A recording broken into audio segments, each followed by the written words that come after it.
Our bodies are complex systems. We have an autonomic nervous system that seems to have a mind of its own. We have our bodies that react to the world around us before we even have conscious thought. There's this evolving science around neuroplasticity. When I was in grad school, we believed that the brain was fixed after age 25. But neuroplasticity tells us that we can change our brains, and it does get harder as we get older, but it is doable.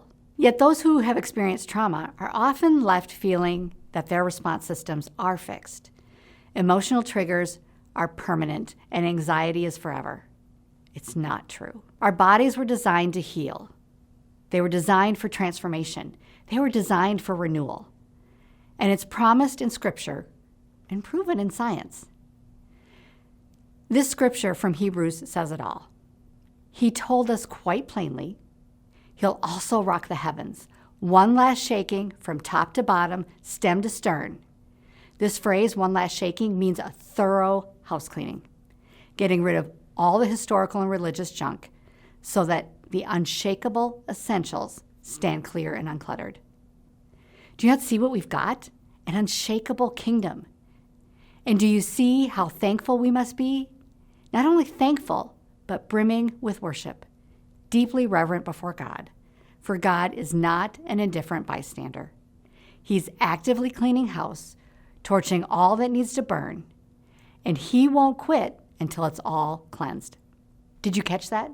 He's not an indifferent bystander. He cares deeply about our experiences, our circumstances, and promises to clean our house and our bodies and our minds.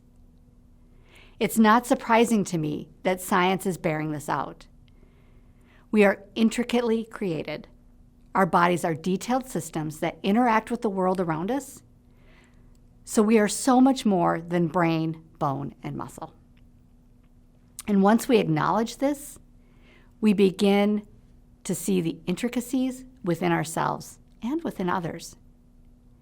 And we can begin to see God at work within ourselves and others. And the crazy thing is science can now show us what happens when we follow God's instructions in 1 Thessalonians.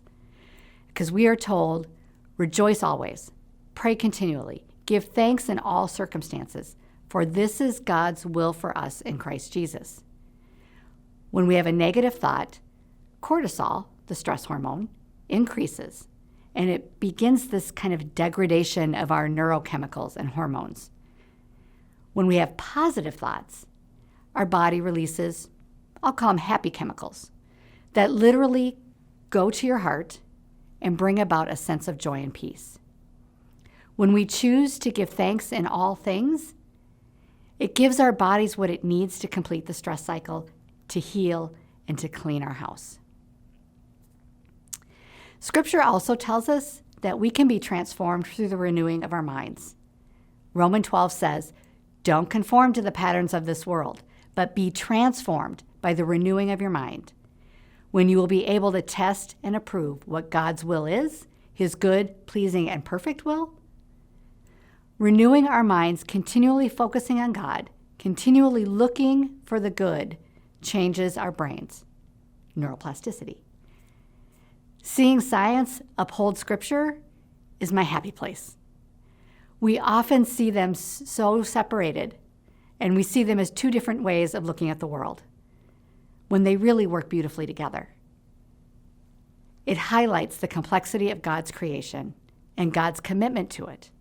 So please know that these scriptures are not to discount difficult, painful, tragic experiences that we humans go through. This is to remind us that our Creator has a way through these awful experiences to wholeness. And I'll be honest, the way through is hard, and it often takes considerable time.